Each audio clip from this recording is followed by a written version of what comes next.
nous avait promis quelque chose d'incroyable. Le meilleur jeu Jojo de Roblox. Et quand on regardait le jeu, franchement, on pouvait y croire. Mais aujourd'hui, quelques mois après sa sortie, le jeu est en maintenance. Les joueurs attendent toujours la prochaine grosse mise à jour. Et pendant que nous attendons, une question commence à revenir de plus en plus souvent. Pourquoi un jeu avec autant de potentiel est-il en train de mourir? Promesses, argent, silence, déception et gâchis. Bizarre Lineage. Parce qu'aujourd'hui, on va parler de tout ce qui ne va pas avec Bizarre Lineage. Sa monétisation, son contenu, ses mises à jour, les controverses autour de ses développeurs et surtout, pourquoi un jeu avec autant de potentiel est devenu, selon moi, l'un des plus gros gâchis de Roblox. Vous vous souvenez de Bizarre Lineage, le jeu Jojo qui devait devenir l'un des meilleurs jeux Jojo de Roblox? À sa sortie, tout le monde en parlait. Les stands, les combats, les raids, le monde ouvert, sur le papier, Bizarre Lineage avait absolument tout pour devenir un énorme jeu.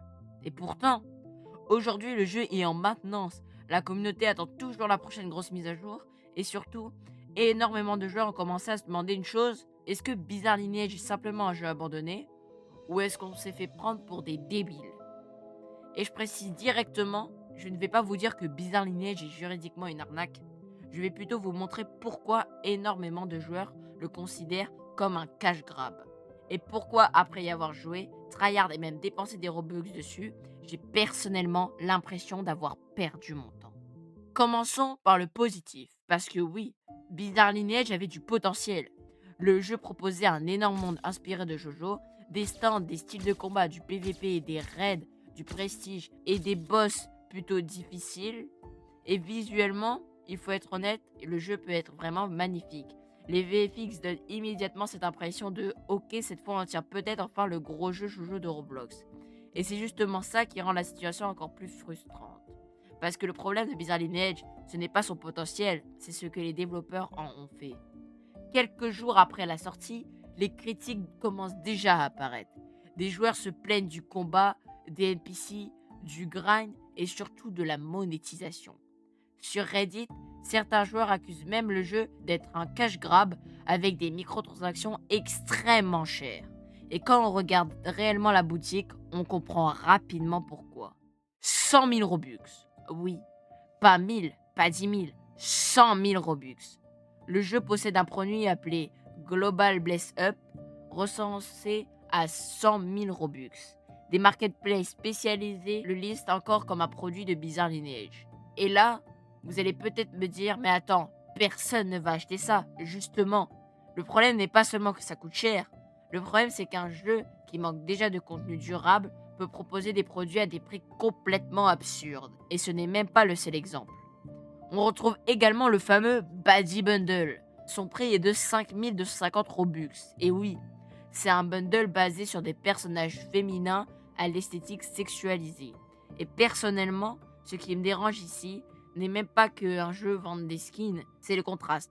Parce que pendant que les joueurs attendent du contenu, des systèmes plus travaillés, des corrections, des nouvelles activités, la boutique, elle, continue d'avoir des produits extrêmement chers. Et c'est là que le terme de cash grab commence à prendre du sens. Mais attendez, parce que si le jeu ajoutait régulièrement du contenu, on pourrait encore pardonner tout ça. Un jeu peut avoir une boutique horrible et quand même être excellent. Par exemple, Blox Free. Le problème, c'est ce qui se passe après. La première grosse mise à jour arrive finalement. Et pour être juste, elle était loin d'être vide. Update 1 a ajouté plusieurs nouveaux stands, de nouveaux raids, de nouvelles zones, le système d'édicts. Après ça, le silence. Les mois passent et les joueurs attendent encore et encore et encore. Les données publiques du Trello indiquent notamment une dernière activité autour du 10 mai dans les informations que j'ai pu trouver. Et au moment où je fais cette vidéo, on attend toujours la prochaine grosse update. Et c'est là que je trouve que Bizarre Lineage commence vraiment à perdre son potentiel. Parce qu'un jeu avec autant de potentiel a besoin d'un rythme de contenu. Sinon, les joueurs terminent le contenu et partent.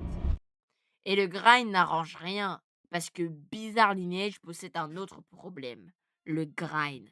Le jeu peut être extrêmement répétitif. tu fais une quête, tu tues des NPC, tu recommences, tu farmes un boss, tu recommences, tu fais un raid, tu recommences, tu cherches un stand, tu recommences. Et lorsque tu arrives enfin à l'endgame, tu peux rapidement te trouver avec cette impression: OK, maintenant je fais quoi?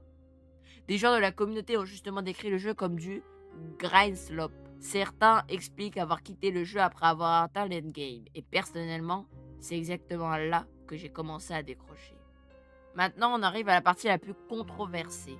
Le développeur principal a fait l'objet de nombreuses critiques après la diffusion de captures de conversations supposées privées.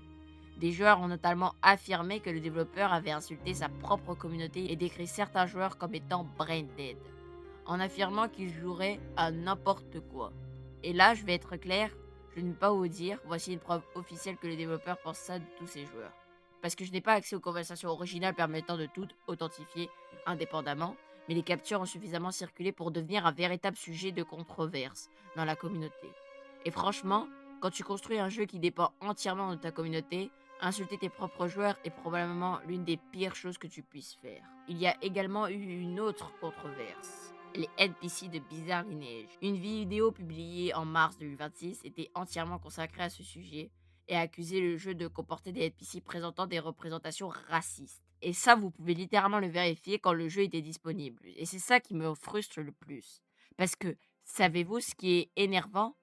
Bizarre Lineage aurait pu être incroyable. Regardez les VFX, les stands, le monde, les raids. Le jeu a une vraie identité visuelle. Il y a énormément de travail derrière. Mais au lieu de transformer cette base en un jeu vivant, on se retrouve avec une expérience où les joueurs passent énormément de temps à farmer, pendant que la communauté attend encore du nouveau contenu. Et pendant ce temps, la boutique, elle sait très bien comment fonctionner. Et moi, dans tout ça, je ne parle pas de ça tout simplement parce que j'ai vu 2 vidéos YouTube. J'ai joué au jeu, j'ai tryhard, j'ai farm, j'ai passé énormément de temps dessus et j'ai même dépensé des Robux. Carrément, pour vous dire, j'ai le skin de Sukuna sur The World Over Even. Oui, je l'ai tryhard, je vous le dis, je l'ai tryhard.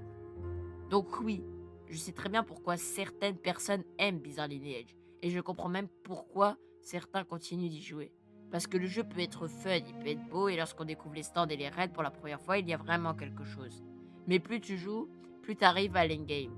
Plus tu comprends les systèmes, plus tu peux avoir cette impression que le jeu ne respecte pas vraiment ton temps. Bizarre Lineage n'est pas un mauvais concept, c'est même exactement l'inverse. C'est un excellent concept qui, selon moi, est extrêmement mal exploité. Ils avaient la possibilité de créer le jeu ultime sur Roblox. Ils avaient la communauté, ils avaient les joueurs, ils avaient les moyens de monétiser, ils avaient surtout le potentiel, mais aujourd'hui, beaucoup de joueurs ne demandent même plus quand est-ce que le jeu va devenir incroyable. Ils demandent est-ce qu'il va encore être vivant quand la prochaine date arrivera. Et c'est ça qui est triste. Parce que Bizarre Lineage aurait pu devenir énorme. Mais à force de grind, de monétisation, de controverses et surtout de silence, le jeu est en train de gâcher son propre potentiel. Alors, est-ce que Bizarre Lineage est un scam? Je vous laisse en juger. Mais une chose est sûre, j'ai rarement vu un jeu avec autant de potentiel donner autant l'impression de gâcher sa propre communauté. Et si les développeurs veulent réellement sauver Bizarre Lineage, il va falloir arrêter de nous faire attendre. Parce que cette fois, les joueurs pourraient ne plus revenir.